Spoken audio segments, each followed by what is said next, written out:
الهی به امید تو، الهی به امید تو. سلام علیکم، به جلسه جدید دوره بی‌نهایت کلی خوش اومدی. قرار این جلسه یه جلسه متفاوت برای هممون باشه، چه دوستانی که قبلا پریسکشن کار کردید، چه دوستانی که کار نکردید. قراره از یک بعد دیگه به چارت نگاه کنی. فکر میکنم انتهای این جلسه خیلی مطلب یاد بگیرید. ازتون یه خواهشی دارم، چون جلسه مهمیه، تمام عوامل حواس پرتی رو بذارید کنار، با صد وجودتون به همتی گوش بدید. قرار این جلسه بهتره کنی. بریم در رابطه با چی میخوایم صحبت کنی. ما اومدیم گام اول در رابطه با مدیریت سرمایه با هم صحبت کرد. یه لول رفتیم جلوتر، در رابطه با مارکت سایکل صحبت کردیم، اسپایک، کانال، تریدینگ رنج و کامل میدونیم الان اینا چی هن و چه شکلی باید رسمشون کنی. کامل درک پیدا کردیم. خیلی نکته مهمی ها، میدونیم چی هن و میتونیم رسمشون کنیم. هم بلدیم هم میتونیم بهشون عمل کنیم. گام بعدی رسیدیم به بریک اوت ها. بریک اوت ها رو خیلی صحبت کردم. ما 3 نوع اصلی بریک اوت داریم: تبدیل سطوح، اورجین ها، خطوط طلایی که جزئی از تبدیل سطوح بودن، و امتیارهای اصلیمون یه 50% هم همتی بهشون اضافه کرد. بریکوتا هم باید حسابی تمرین کرده باشیم، چون ما قرار داخل بریکوتا وارد ترید بشیم. قرار چارتمون رو لول بندی کنیم. این لول ها بریکوتای ما، و الان قرار برسیم به الگوی ABC. من توی این قسمت پامو فراتر از البروکس گذاشتم و رفتم سراغ الگوهای هارمونی و بهترین دوره تکنیکالی که دیدم، دوره استیو دبلیو. از اون یه سری مطالب کشیدم بیرون، قراره بهتون آموزش بدم و قراره قشنگ بریم فضا. واقعا خوشحالم و یعنی میتونم بگم یکی از بهترین جلسات این دوره خواهد بود. تک تک جلسات مهمن، تک تک جلسات رو باید بارها ببینیم. یه سری جلسات تازه مهمترن، اونها رو بیشتر ببینیم. ABC یکی از اون جلسات. بریم با هم جلو بریم همتی چی آورده برامون. ما قراره در رابطه با الگوی ABC یا تولک ها صحبت کنیم. خیلی مهم بوده ولی نمیدونم چرا از روش ساده گذشتن. تمام دوره های البروکسی که هست این تولک ها رو بهش اشاره کردن ولی از روش گذشتن. جلوی چشمون بوده ولی ما نمیدیدیمشون. خیلی مهمه. من امروز براتون بازش میکنم، به تعداد خیلی زیاد مثال میبینیم و بعدش شما یه تمرین خیلی مهم بهتون میدم، باید انجامش بدی. قشنگ یه 3-4 روز درگیر خواهید بود، خیالتون راحت. برای 3-4 روزتون برنامه ریزی کرد. بریم که ببینیم حسین رفیقمون چی برامون آماده کرد. رفقای حسین، ما یک حرکتی داریم، از نقطه X ما حرکت کرده و رفته خودش رو رسونده به نقطه Y ما. یه لگ حرکتی، یک گام حرکتی. بعد چه اتفاق افتاده؟ ما این لگ حرکتی رو، این حرکتی که از X تا Y حرکت کرده رو با هم میخوایم اسمش رو بذاریم گام A. یک موجی داریم بهش میخوایم بگیم A. بعد چه اتفاقی میفته؟ یه دونه اصلاح داریم، یه پولبکی زده میشه. این پولبک رو میخوایم نامگذاری کنیم موج B. پس ما یه گام داشتیم موج A. اینجوری فکر کنیم یه دونده‌ای داشتیم، آقا شروع کرده از نقطه X دویده رسیده به نقطه Y، خسته شده، یکم استراحت کرده. تو مارکت استراحت کردنهای ما میشه اصلاح قیمت. یه ذره استراحت کرده، خستگی از تنش در رفته، آخش شکره، انرژی گرفته و الان دوباره یه حرکتی میکنه. بیم یه ذره به زندگی خودمون نگاه کنی. بچه ما زمانی که یک کار رو انجام میدیم استراحت میکنیم، 99% مواقع دقیقاً هم اندازه با اون دوباره کارمون رو انجام میدیم. تو مارکت هم همینه، دوباره یه نقطه X تا Y برای ما حرکت میکنه که ما بهش میگیم موج C. به چه دردمون میخوره الان توضیح میدم. یک موج A داریم، دونده ما دویده رسیده به انتهای موج A، استراحت کرده، موج B رو برای ما ساخته و از موج B که دوباره شروع میکنه به سمت بالا رفتن، هدفش کجاست؟ به اندازه موج A دوباره حرکت کنه. به این قضیه میگن تولک ها و بهشون میگم ABC. موج A و موج C که موج A و موج C با هم برابره. پس موج A رو داریم و موج C چه کمکی بهمون میکنه الان کاربردش رو بهتون بگم کامل متوجه میشید. بریم گام بعدی. یه نکته مهم، یه فضای مهم. بچه‌ها مارکت ما قسم نخورده موج A ما و C ما با هم برابر باشه. دو حالت ممکنه اتفاق بیفته. چه دو حالتی همتی؟ حالت شماره 1، من چون یه هدفی رو به اتمام رسوندم، موج A رو به اتمام رسوندم، الان انرژی گرفتم، بیشتر حرکت میکنم، بیشتر از موج A حرکت میکنم، تا 150% موج A رو حرکت میکنم یا تا 161% موج A رو حرکت میکنم چون انرژی گرفتم.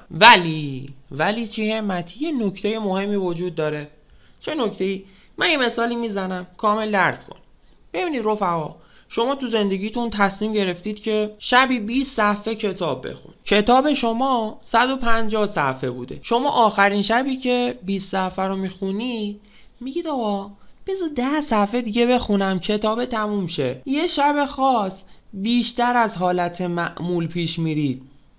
یعنی دیگه انتهای هدفی. یه کاری شروع کردی، تو روز باید 8 ساعت کار میکردید ولی امروز 1.5 ساعت بیشتر کار میکنید که تموم بشه. پس این که موج C ما کش میاد یا به این دلیله که مارکت شما قدرتمنده، پول خیلی زیادی داخلشه و میخواد ادامه حرکت رو پرقدرت تر بره. این حالت 1. و حالت 2، شاید موج C شما نزدیک یه هدفی بوده، با خودش 2 تا 4 تا کرده. من که رفتم مثلا تا این اورجین، بذار یه ذره دیگه برم جلوتر خودم برسونم به اورجین خیالم راحت بشه.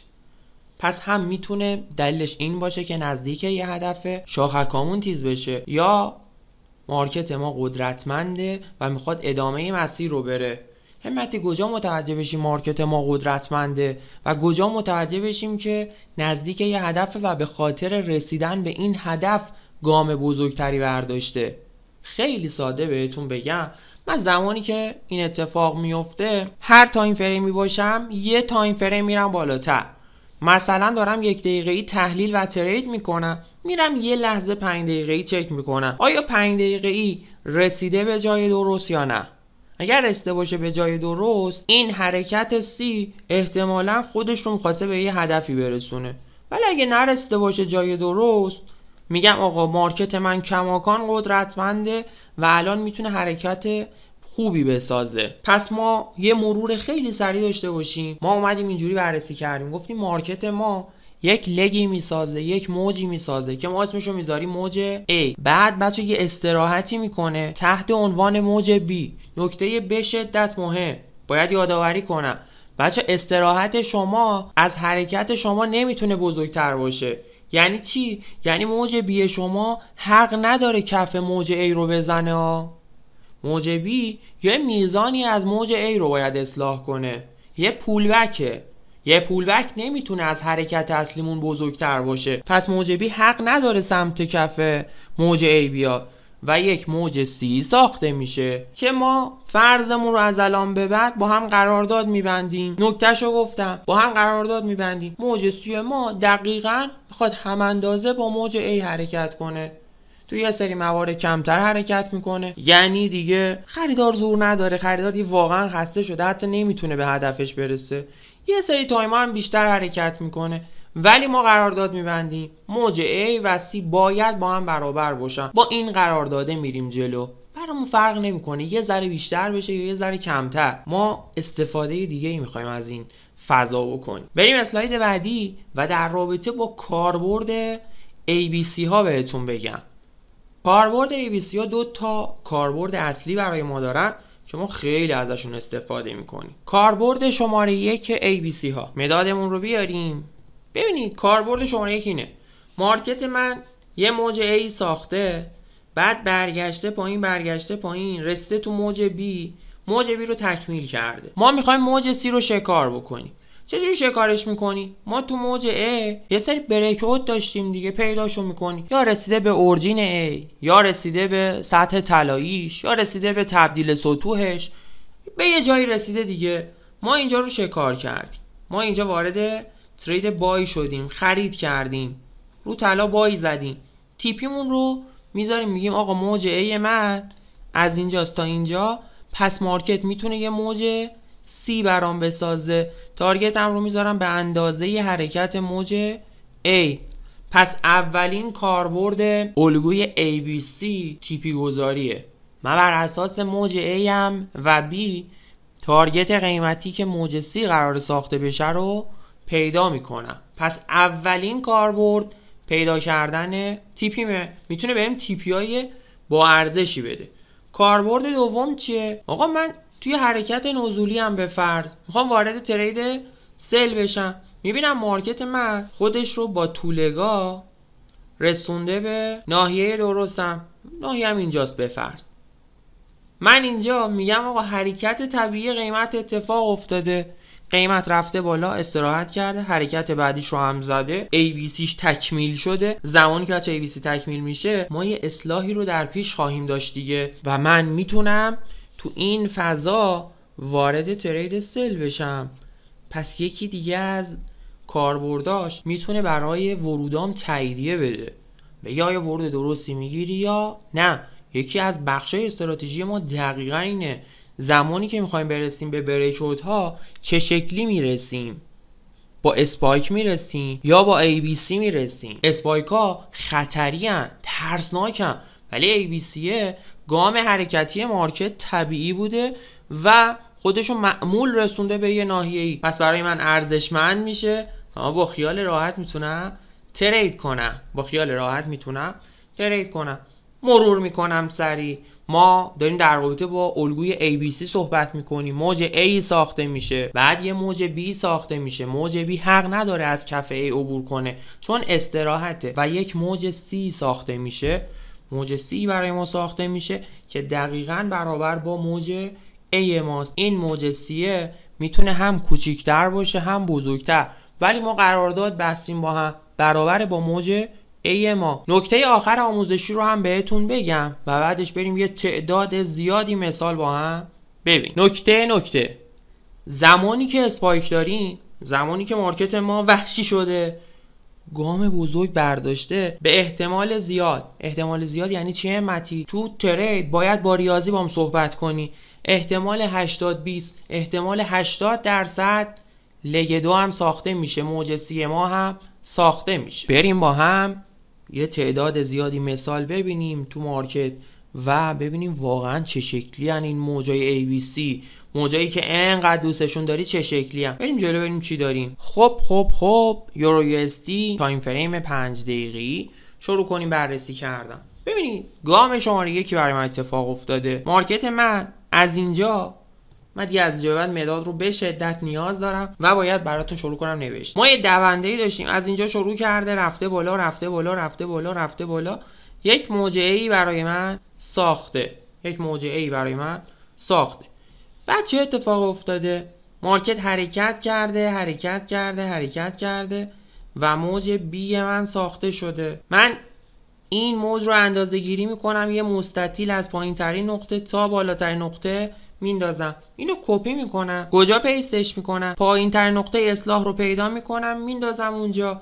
میبینیم دقیقاً موج C که ساخته میشه برابر با موج A ما. خب ما یک موج A داریم، بعد یه موج B و یک دونه موج C.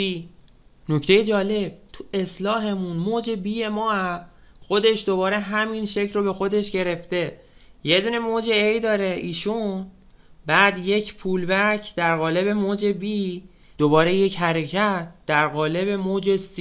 شانسی بوده، ما فرض میکنیم آقا اینجا شانسی بود، منم میگم باش آقا شانسی. بریم بازم مثال ببین. بعدش مارکت من یک اسپایک زده. ما زمانی که اسپایک داشته باشیم احتمال 80% موج دوی ساخته میشه، موج C ما ساخته میشه. ما یک اسپایک داشتیم، ایشونه دیگه اسپایک ما که ما نامگذاری میکنیم موج A، یک پول بک در قالب موج B دقیقاً به اندازه موج A حرکت میکنی. من نمیدونم شانسیه یا نه، ولی به محض اینکه موج C ما تکمیل میشه مارکت ما پول بک میده بهمون. یه نکته دیگه ای، من اگر اینجا جای درستی باشم میتونم این حرکت رو هم شکار کنم، چون مارکت من به هدفش رسیده، یه هدفی داشته دیگه، تکمیل موج سی تکمیل کرده، من میتونم وارد ترید بای بشم. اینجا رو یه دایره کشیدم، این فضا میریم تایم فریم پایینتر، ببین تایم فریم پایینتر اتفاق افتاده یا نه. من خیلی از تایم فریم ها اینجا استفاده میکنم و میخوام نشون بدم ABC واقعا معجزه است، واقعا یه چیز عجیبه و میبینیم. بریم اینجا، بریم جلو. اینجا همونجاست تو دایره. چه اتفاق افتاده؟ ما تایم فریم 1 دقیقه‌ای یورو USD هستیم. مارکت من یک موج A ساخته، یک موج B ساخته و بعد حرکت کرده یه دونه موج C ساخته. ببین دوباره همینجا مارکت شما حرکت کرده یک موج A، برگشتیم بالا موج B و برگشتیم پایین موج C. در صورتی که بچه‌ها همینجا استاپ کنم، در صورتی که موج B بالاتر از A رفته باشه، این الگو نقض میشه، اینجا بالاتر نرفته و کاملا درسته. خب رفته بالا، من میدونم میتونه الگوی ABC من برای من یک اینتری کانفرمیشن باشه، یه تاییدیه ورود باشه. خب من اینجا الگوی A هم ساخته شد، این B و این هم C. اینجا چه تاییدیه ورودی داریم؟ یه ذره میخوام حرفه‌ای‌تر به چارت نگاه کنی. بچه اینجا تو تایم فریم های پایین‌تر یه دونه سطح طلایی داریم، این سطح طلایی ماست. دقیقاً رسیده به سطح طلایی، الگوی ABC هم تکمیل شده، تاییدیه ورود هم داده. من اینجا میتونم وارد ترید بشم، یه دونه سل خوشگل بزن. همتی ما اینجا رو نتونستیم وارد بشیم، مارکت بهمون بازم ورود میده یا نه؟ بیاد با هم چک کنیم. بریم جلوتر. ببین مارکت شما حرکت کرده، اومده پایین، برگشته بالا، رسیده به سطح تبدیل سطوح، دوباره تاییدیه ورود، این سل رو میتونستیم بگیریم. آقا اینجا خیلی به درد من نمیخوره، بازم ورود بهم میده مارکت. بله یه اورجینی تو این فضاها داریم، دقیقاً رسیده به اورجینمون، تاییدیه ورود و این حرکت رو میگیریم. حالا میخوام یه چیز جالبتر نشون بدم، حرفه‌ای‌ها دیدنش، رفقایی که خوب به صحبتام گوش میکنن دیدنش. چی؟ موج A B C، دوباره موج A B و C. انگار یه نظمی تو مارکت بوده، ما اون روز سالا نمیدیدیمشا. یه نظم خیلی قشنگ تو عین بی نظمی ها، یه نظم عجیبی بوده، ما نمیدیدیمش. یه دوره نقدینگی میدیدم LIT، یه صحبتی کرد، یه لحظه وایسادم کنار، با خودم دو تا چارتا کردم. گفت همه صحبتایی که من میکنم رو چارت بوده، شما نمیدیدیدش، شما توانایی دیدنش رو نداشتید. منم تا قبل از اینکه دوره استیو دبلیو رو ببینم توانایی دیدن ABC ها رو نداشتم. الگوی هارمونیک میدونستم ولی انقدری برام جالب نبود. ولی وقتی دوره استیو دبلیو رو دیدم، به تعداد زیاد مثال حل کرد، دیدم یه نظمی تو مارکت هست، یه نظمی تحت عنوان ABC ها تو مارکت هست. من باید از این نظمه استفاده کنم، پول در بیارم. بریم مثال بعدی. من هنوزم فرض رو میذارم سر این قضیه که اینا شانسی اتفاق افتاده، یه سری موجها با هم برابر شد. بریم اسلاید بعد. تایم فریم 5 دقیقه‌ای طلا. چی میبینیم؟ یک لحظه فیلم رو نگه دارید، خودتون یه دو تا چارتا بکنید، ببینید چیز خاصی میبینید یا نه، بعد برگردید و با هم شروع کنیم بررسی کردن. مارکت من یک موج A ساخته، تا اینجا رفته بالا، بعد موج B تا پایین ترین نقطه، یک موج C. بچه دقت رو نگاه کنی، به محض اینکه رسیده به این ناحیه، مارکت شما وایسوده، استوب کرده. بعد چه اتفاقی افتاده؟ بریم ما هم جلوتر. موج A B C، دوباره موج A B و C، گام های کاملا با هم برابر، گام های کاملا با هم برابر. خب من یه سری چیزایی که دارم تو مارکت میبینم، لازمه با هم مرور کنیم. حیفه یه ذره بزرگترش بکنیم، رنگش هم طلایی کنیم. اینجا میبینید سطح طلایی رو اینجاست، بنگ خوردیم بهش، حرکت کنیم به سمت بالا.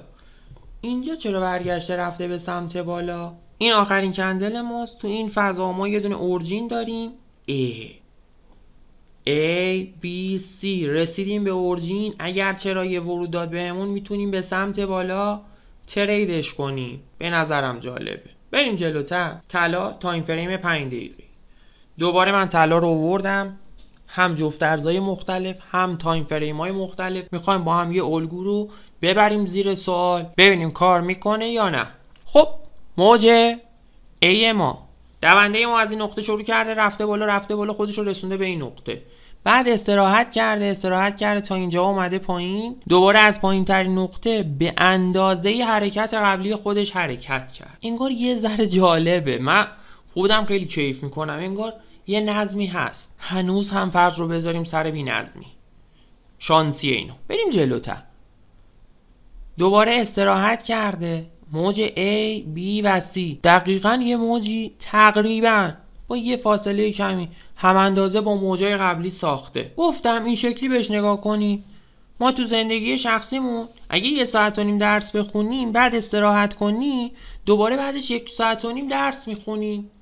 این هم دقیقاً 1.5 ساعت درس خونده استراحت کرده، 1.5 ساعت درس خونده استراحت کرده، 1.5 ساعت درس خونده استراحت کرده. جالب ترش کنم داستان رو. از اینجا یه 25 دقیقه درس خونده، 5 دقیقه استراحت کرده. یه 25 دقیقه درس خونده، 5 دقیقه استراحت کرده. یه 25 دقیقه دیگه درس خونده. یه چیز جالب دیدم. ببین از اینجا موج A دوباره رفته بالا، برگشتیم به سمت پایین. A B C اینا هم به نظرم نظم نگیریم، به این موقع نظم نیست. خب بریم جلوتر ببینیم چی داریم. از اینجا اومده پایین موج A، حرکت به سمت بالا موج B، حرکت به سمت پایین موج C. همتی دیدی نظم نداره؟ دیدی بهش نرسی؟ موج C تکمیل نشو. آروم یه لحظه به حرفام گوش کن. بذار با هم بریم جلو، یه ذره مارکت رو تحلیل کنیم ببینیم وضعیت چه شکلیه. من اینجا یه تبدیل سطوح دارم. ما تک‌بعدی به مارکت نگاه نمی‌کنی. ما اینجا یه تبدیل سطوح داشتیم. مارکت من هر بار به این سطح میرسیده برمیگشته میرفته به سمت بالا. وقتی تک‌بعدی نگاه نکنیم متوجه میشیم کجا موج C ما هم تکمیل نشه. نکته بعدی چه نکته‌ای؟ بیاید بریم سمت کانال و روند. قبول دارید این کفیه که ما سرش غیرتی هستیم؟ بله ما سر این کفه غیرتی هستیم. بعد رفته بالا، اومده پایین، رفتیم بالا. سر این کفه چی؟ سر اینم غیرتی هستیم. خب مارکت من اگر موج C رو میخواست تکمیل کنه باید از کف غیرتیش رد میشد. حواسش هست. من زمان گذاشتم یه کف غیرتی ساختم، چرا بیام از روش رد بشم؟ شادو زده، شده فیک بریک، شده شکست فیک و اینجا دنبال ورود میگردیم، بنگ تریدمون رو میگیریم. به همین راحت. بریم جلوتر. بازم از نظم بهتون بگم. مارکت من از اینجا شروع کرده موج A B C که کاملا برابر با A، موج A B و C که برابر با دوتا موج قبلیشه. بعد وارد ترید اصلاح شد. از اینجا یه موجی داریم اومده پایین به کوب یه 2-3 ساعت خوابیده. بعد بیدار شده یه ذره استراحت کرده، دیده هنوز بدنش درد میکنه، دوباره استراحت کنم، دوباره بخوابم. دقیقاً یک موجی داریم A B و C. بچه‌ها ابتدای C از بالاترین نقطه B رسم میشه و اینجا برگشت اومده به سمت پایین. همینم اگر نگاه کنیم موج A ماست، موج B ما و موج C ما. به همین قشنگی، به همین زیبایی واقعا کیف میکنم و من عشق میکنم. همتی ما هنوزم خیلی به حرفات اعتماد نکرد. نه که بد باشه، خوبه ما اعتماد نکردیم. مثال بیشتر میخوایم. به دیده منت مثال بیشتر میریم میبینیم. برگردیم سراغ کچل دوست داشتنی البروکسمون. البروکس یه جور دیگه هم TP های قیمتی رو پیدا میکنه. چه شکلی پیدا میکنه؟ میگه آقا من هر جایی تریدینگ رنج داشتم و از هر طرفی تریدینگ رنج من شکسته شد، لول اول اینه که مارکت من به اندازه تریدینگ رنجم حرکت کنه. یعنی چیه متی؟ توضیح میدی؟ بعد ببینی مارکت من از اینجا حرکت کرده رفته تا اینجا، این لگ تریدینگ رنج منه. من کل فضای تریدینگ رنج رو اسمشو میذارم A. از کدوم سمت شکسته شده؟ از این سمت شکسته شده.